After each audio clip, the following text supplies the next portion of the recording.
Coach. 152 rushing yards given up in the first half and then 39 in the second half. Just talk about the adjustments you made in terms of the rushing defense. Well, yeah, they were kind of dragging us around in the first half running the football. They made a concerted effort to run the football, and they were doing it well, and we weren't playing it right. We weren't playing it well. We have number one, we have a really good defensive coaching staff, and they made adjustments. And then, fortunately, we have a really smart football team that cares. And so, when we make adjustments as coaches, our players can comprehend it and they can put it into action. And that's what they did. I thought we tackled better. I thought we did a better job on the quarterback. And we forced them, because we were scoring on offense, into throwing the ball probably a little bit more than they wanted to. But it was huge to be able to get the run under control in the second half. Coach, you talked about getting the run under control, but you guys also racked up 5 sacks. You were able to get after them, especially in the second half. Talk about the performance of the defensive line. Well, it was actually 7 sacks. Forgive me, I came down for 5 minutes. Yeah, well, we got a couple extra. I didn't know that. I would have thought maybe 2 or 3. And when they told me it was 7, it surprised me. But when you can get the run under control, you can get a lead, and then you can put your ears back and you can go after them a little bit, And we've got some guys that can rush the passer. Brian Parham, he had 14 tackles, he had 2 sacks, 2 tackles for loss. He's one of the leading sack guys in the country, and he's a linebacker. Umar Diamande had 11 tackles, he has a sack. Both those guys had, 2 and 1 tackles for loss. So we're getting really good production out of a lot of different players in terms of our pass rush, and that's what we like to do. We don't want to just get our pass rush production out of our front 4. You can get it out of linebackers, and even Devin Pringle at corner had a sack. So that's what you want. It makes it a little bit harder to figure out who we're bringing. Coach, obviously, a big game from Juice. Just talk about what you've seen from him, in practices, going into the games, just how he's really grown here as a player. Well, we brought him here to do what he did today. We knew that he was capable of that. First of all, he's a great kid. He's just a hard worker. He's had some tough breaks early this year, where he's been open or the ball hadn't been right, or, we just haven't found him. And he's stuck with it, And so I thought that the offensive staff did a really good job today of planning some plays for him.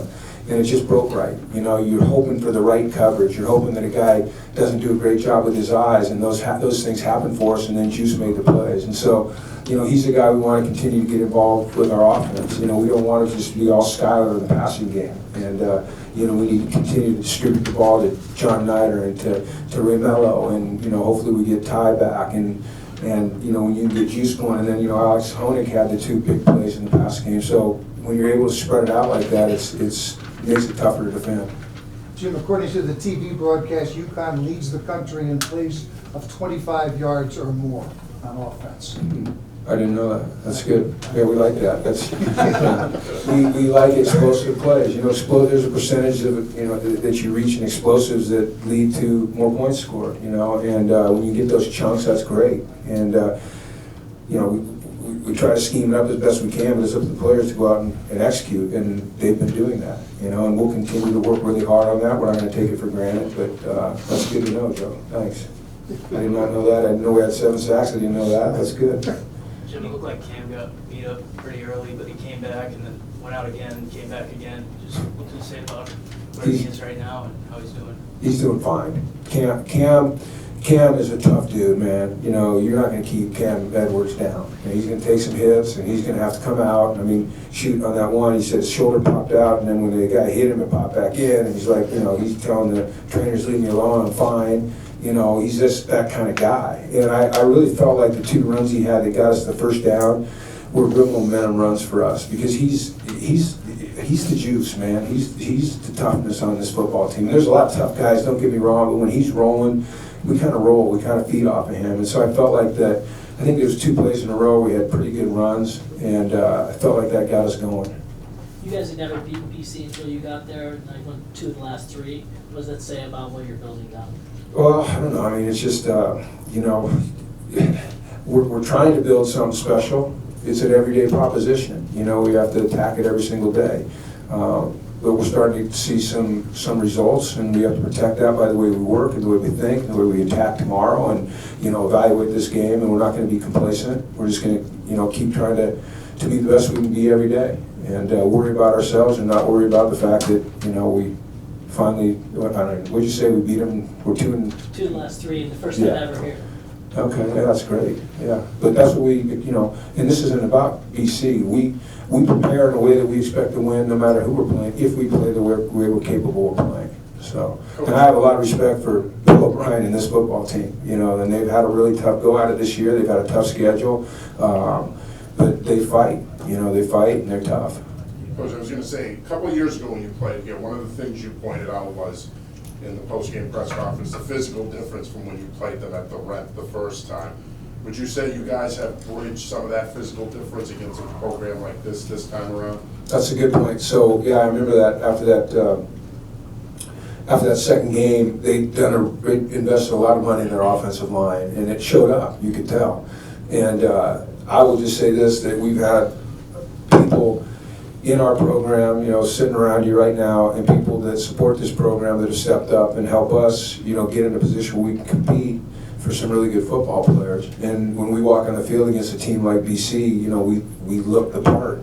And, that's credit to our strength conditioning staff, that's a credit to our nutritionists, our cafeteria people, it's a compliment to our players, but it's certainly a big part of it is the support that we've gotten from administration and the people that are, investing their hard-earned money in this team. Jim, we're 10 questions in and not one comment about your quarterback. Are we just taking this guy for granted? I hope not, because we shouldn't be. He threw for 362 yards and 4 touchdowns, and that's pretty impressive, 23 of 31, and he ran the ball okay. He had 6 carries for 26 yards. So, Joe's playing at a high level right now, and it's because of the work he does, the confidence he has in what we're doing, the repetitions that he's gotten in college football and in this system. He has tremendous trust in the receivers he's throwing the football to, and if we can run the ball effectively, then it makes it even more difficult to defend him. So I have confidence that he'll continue to prepare the way he's prepared and put himself and our team in a position to have success. Maybe we were asked about Juice already, but what is it about him that he's able to just get lost? I mean, that first touchdown was wide open. Well, we snuck him out of the backfield. I don't know if you saw it, but he started like in a fullback position, kind of offset, and we play action and then brought him back across. And so we just caught him in a tough coverage. They took their eyes off him, I believe, in man.